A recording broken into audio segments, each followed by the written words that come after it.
Vim aqui nesta madrugada ministrar uma palavra de Deus para o meu e o seu coração. A palavra do Senhor nesta madrugada se encontra no livro de Atos, capítulo 1, verso 7. Amém? A palavra do Senhor diz assim: glórias a Deus, aleluias. A palavra do Senhor nos declara aqui que, aleluias,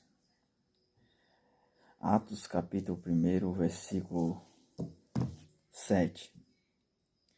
A palavra do Senhor nos declara aqui: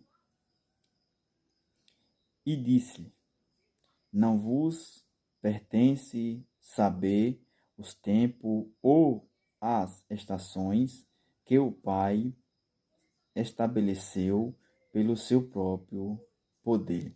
Aleluia. Glória a Deus. A palavra do Senhor aqui, aleluia, glórias a Deus. O Senhor aqui nos fala esta madrugada, aleluia.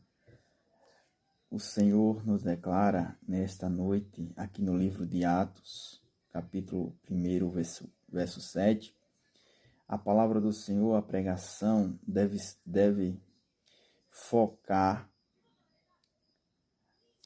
na resposta de Jesus sobre o tempo e a época da restauração do reino, mostrando que não cabe aos discípulos saber este detalhe, mas sim ao Pai.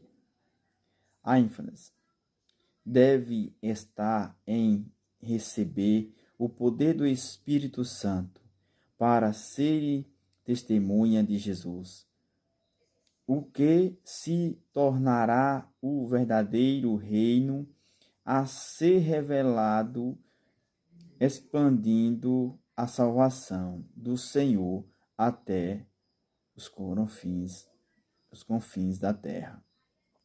Aleluia.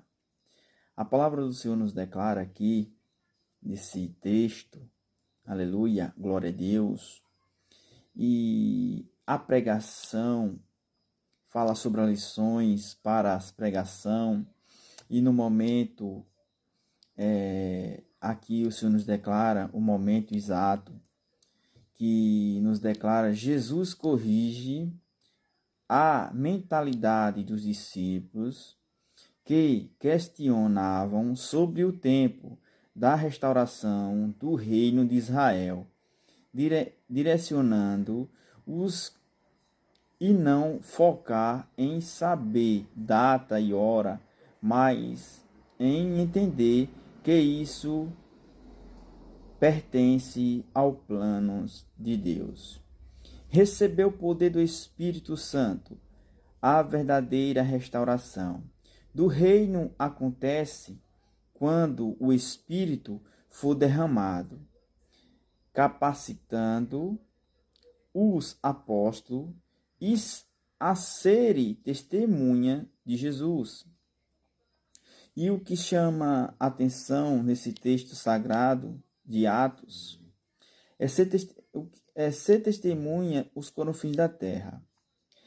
A pregação deve se destacar que o plano divino é a expansão da salvação de Deus por meio de testemunho dos crentes, começando em Jerusalém e se espalhando para o mundo inteiro. O foco na missão. A missão dos discípulos não é construir impérios, mas clamar as boas novas do Evangelho com o poder do Espírito Santo, transformando o mundo a partir da fé e da ação de Deus. Aleluia. A palavra do Senhor nesta madrugada nos declara: a obra de Deus continua. A resposta de Jesus aponta para uma obra continuar, que Deus está realizando essas obras, não se limita aos eventos bíblicos, mas continua no presente através do Espírito Santo e da Igreja. Para uma pregação prática, incentive os ouvintes a confiar nos planos de Deus, estimule a busca pelo poder do Espírito Santo para a vida e para a missão. Encoraje a partilhar a própria história de fé como a forma de testemunho de Cristo. Aleluia. Louvado e engrandecido seja o nome do Senhor. Desejo a todos uma ótima madrugada na santa paz do Senhor Jesus Cristo. Amém.